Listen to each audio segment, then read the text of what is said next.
kiki ekireetera abantu ab'omwoyo okwanguyirwa okukola eby'omubiri nti oli ameketa n'emba aluma n'amannyo olw'okulemesa owooluganda n'osanga nga n'abamu bagamba nti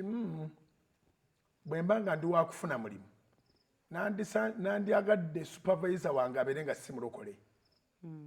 Abalokole baafuna entalo abamu nga zivudde gye basabira nti omuntu bw'atuuka ku mulimu azze ku meruti omulimu kampuni si yabalokole n'asanga nga supervisor we mulokole oba nga koligi we mulokole naye nga asabira gy'atasabira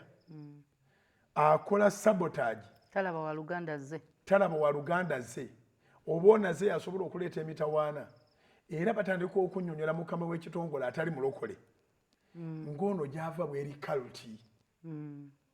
so ng'ono nannyini mulimu tanoonya kaluti oba nani kaluti